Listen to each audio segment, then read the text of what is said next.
what do you need to maintain your Japanese knives in a perfect form? Most importantly, a good wooden board. Go for wood which is not too hard like bamboo, but something like cypress or walnut, because your Japanese knives tend to have very thin, delicate blade and they can chip. Then you need a sharpening stone.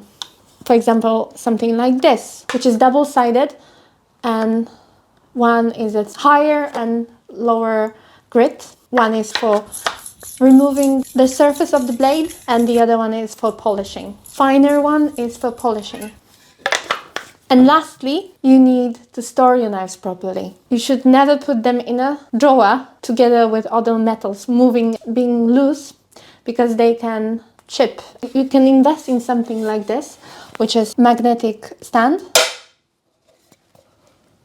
Or you can mount a rack on the wall. It's very convenient. I use one.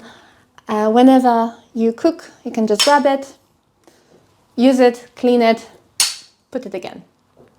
So there you go. Not so many things can help to prevent you from destroying your knife. Oh, and by the way, don't put them in the dishwasher. That's it.